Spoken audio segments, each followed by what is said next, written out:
I have two brief questions I'd like to ask, if I may.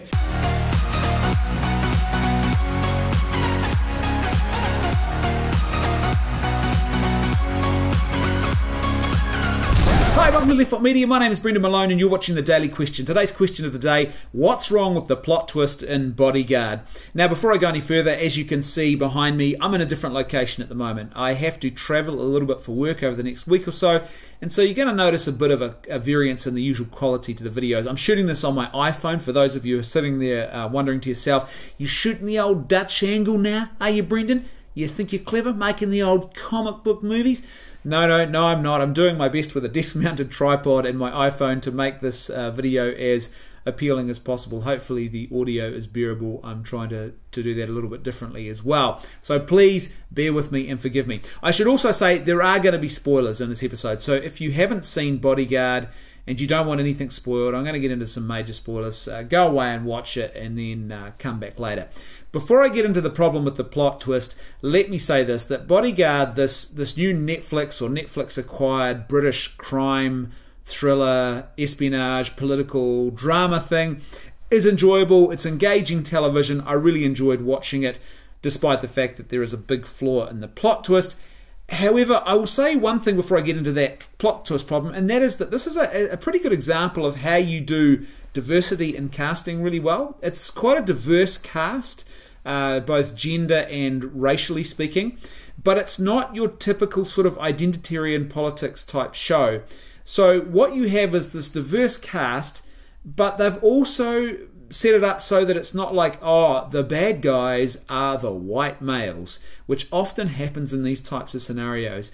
It's not loaded with identity politics, and so you end up with the situation where you've got some good guys who are the white guys, you've got some bad guys who are the white guys, you've got some good guys who are the ladies, you've got some bad guys who are the ladies. It's a great example of, I think, of something really important in storytelling, and that is telling the truth about what really matters when it comes to virtue in a person, and in determining the morality, the rightness or wrongness of their actions. That rightness or wrongness, or the goodness or the evil in a person, is not determined by their skin color, and it's not determined by their gender, and it's not determined by how much money they have in the bank account either. Instead, it is determined by the content of their character and how that character plays out in their actions. And this is a great example of that in this series. Overall, this is really good television. There is a big problem with the plot twist, though.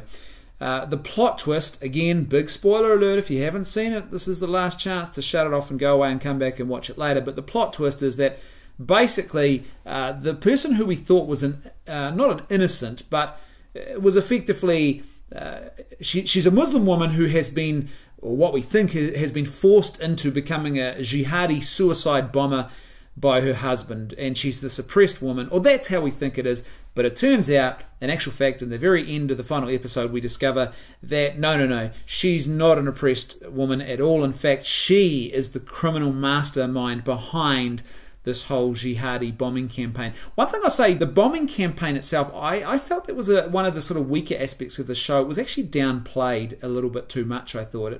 The terrorism angle is actually supposed to be quite an important part of this plot, and they keep talking about it, but it really does fade into the background apart from one or two sort of key moments. And it sort of doesn't feel like that aspect of the show holds the place that it really should, considering the role that it's supposed to play in the story, and especially with the plot twist. So you have this woman at the end who's supposed to be this sort of coerced jihadi. She's been coerced and pressured into it, and really she's this innocent woman who's just caught in an awful situation. It turns out it's not true at all. In actual fact, she is a jihadi, she's a mastermind, she is the master bomb maker, and she is an absolute psychopath. Now the problem, of course, with this plot twist is, well, there's a couple of problems with it. First of all, it doesn't really make sense when you think about it. The fact that an Islamic terrorist organization would have their master bomb maker actually becoming a suicide bomber. They just would never do that.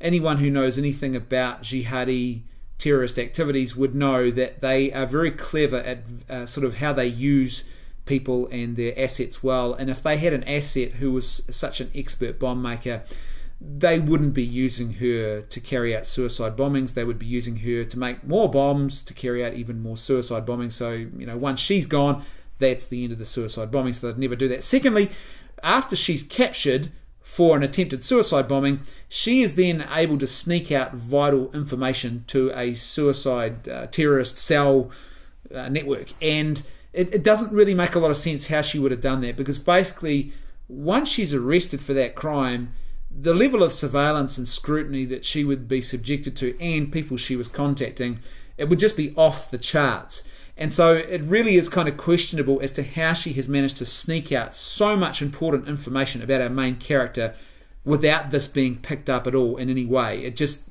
that sort of really strains belief. But most importantly of all is the fact that she literally goes from being one character to a completely different type of character, and it's not organic. It doesn't really make sense. As I said, she ends this series as an absolute manipulative psychopath.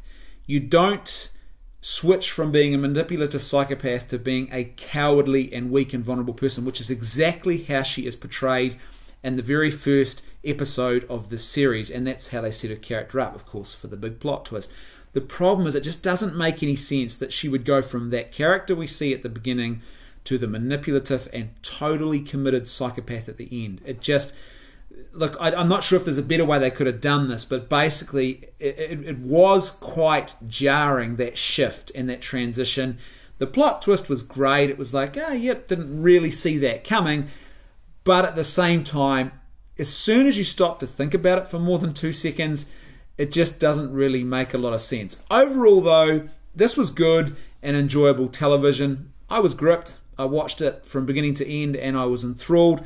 There's one little moment that I had a chuckle at. There was a what you might call a diversity moment. There does seem to be a disproportionate amount of females on this British police force, but it is what it is. But there was one funny little diversity moment where they all suddenly arrive at this office door. It's towards the end of the series, and they're all listening in. Strangely enough, I don't know why they're all listening in, because it's not really an organic moment where all of a sudden they should be where they are. They just sort of all of a sudden turn and look and start listening into this private conversation in an office.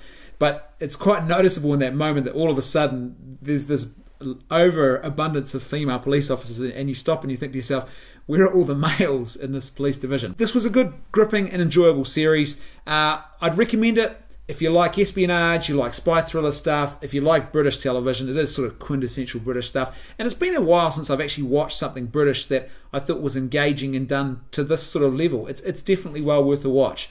As per usual, I'd love to hear your thoughts, so please let me know what you think in the comment section below. And if you like the content I'm creating and you'd like to see more of it, then please support me on PayPal or Patreon. There is a link for both in the video description below. That's right, I can hear my theme music too. I'll see you tomorrow on The Daily Question.